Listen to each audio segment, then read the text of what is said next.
ಬಹಳ ಖುಷಿ ಆಗ್ತಿದೆ, ಹೆಮ್ಮೆನೂ ಆಗ್ತಿದೆ. ಎಲ್ಲ ದೊಡ್ಡ ಕಲಾವಿದ್ರ ಜೊತೆ ನಾನು ಒಬ್ಳು ಸ್ಕ್ರೀನ್ ಮೇಲೆ ಕಾಣಿಸ್ಕೊತಿದ್ದೀನಿ ಅನ್ನೋದೇ ಖುಷಿ.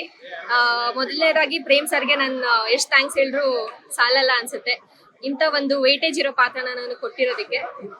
ಎಲ್ಲ ಟೆಕ್ನಿಷಿಯನ್ಸ್ಗೂ ಅಷ್ಟೇನೆ, ಎಲ್ಲರೂ ಕಷ್ಟಪಟ್ಟಿದ್ದೀವಿ. ಸೊ ಹಾಗೆ ಸಿನಿಮಾ ಚೆನ್ನಾಗಿ ಬಂದಿದೆ. ಎಲ್ಲ ಸಿನಿಮಾ ಥಿಯೇಟರ್ಸ್ಗೆ ಹೋಗಿ ನೋಡಬೇಕು. Family entertainment cinema. ಸಿನಿಮಾದಲ್ಲಿ ಎಕ್ಸಾಮ್ ಬರೀತಾ ಇದ್ರು, ಕಂಪ್ಲೀಟ್ ಆಯ್ತಾ ಅಂತ? ಅದೇ ಲಾಸ್ಟ್ ಎಕ್ಸಾಮ್ ಇರುತ್ತಲ್ಲ. ಅರವಿಂದ್ ಸರ್ ಜೊತೆ ಸ್ಕ್ರೀನ್ ಶೇರ್ ಮಾಡೋದು ಜಾಸ್ತಿ. ಹೌದು, ನಾನು ಹೇಳಿದ್ದೆ ಮುಂಚೆನು, ಧ್ರುವ ಸರ್ ಮತ್ತೆ ರಮೇಶ್ ಸರ್ ಜೊತೆ ಜಾಸ್ತಿ ಸ್ಕ್ರೀನ್ ಸ್ಪೇಸ್ ಇದೆ ಅಂತ. ಅದೇ ನನ್ನ ಪಾತ್ರದ ಬಗ್ಗೆ ಕೇಳಿದಾಗ ತುಂಬಾ ಜನ ಹೇಳ್ತಾ ಇದ್ರು ಅಕ್ಕನ ಪಾತ್ರ ಮಾಡ್ತಾ ಇದೆಯಾ ಅಂತ. ಬಟ್ ನನಗೆ ಎಲ್ಲಾರ ಹುಟ್ಟಿಗೆ ದೊಡ್ಡ ಕಲಾವಿದ್ರ ಜೊತೆ ಸಿನಿಮಾ ಮಾಡ್ತಿದ್ದೀನಿ ಅನ್ನೋದೇ ನನಗೆ ಫಸ್ಟ್ ಖುಷಿ ಆಯ್ತು. ಅದಾದ್ಮೇಲೆ ಹಂಗೆ ಪ್ರೇಮ್ ಸರ್ ಅಷ್ಟೇ ತುಂಬಾ ಹೇಳ್ಕೊಟ್ಟಿದ್ದಾರೆ, ಕರೆಕ್ಷನ್ಸ್ ಮಾಡಿದ್ದಾರೆ ತಪ್ಪು ಮಾಡಿದಾಗ.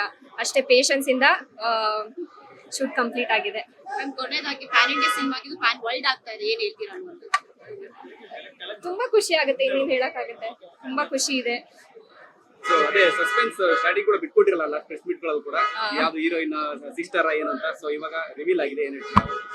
ಅದೇ ಅಕ್ಕನ್ ಪಾತ್ರ ಅಂತ ಎಲ್ಲ ನನ್ಗೇನು ಅನ್ಸಲ್ಲ. ಬಟ್ ಒಳ್ಳೆ ಪಾತ್ರ, ಕಥೆಯಲ್ಲಿ ನನ್ನ ಪಾತ್ರಕ್ಕೆ ಎಷ್ಟು ಮುಖ್ಯ ಇದೆ ಅಂತ ನಾನು ನೋಡಿದ್ದೆ.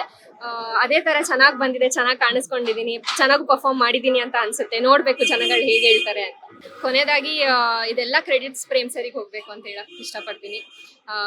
ಒಂದ್ ಚಿಕ್ಕ ಹುಡುಗಿನ 2ನೇ ಸಿನಿಮಾಕ್ಕೇನೆ ಎಲ್ಲ ದೊಡ್ಡ ಕಲಾವಿದ್ರ ಜೊತೆ ನನಗೆ ಮಾಡಕ್ ಅವಕಾಶ ಕೊಟ್ಟಿದಾರಲ್ಲ. So I think lifetime cherish ಮಾಡುವಂತ ಮೂಮೆಂಟ್ ನನಗೆ. Thank you so much. Thank you. Thank you.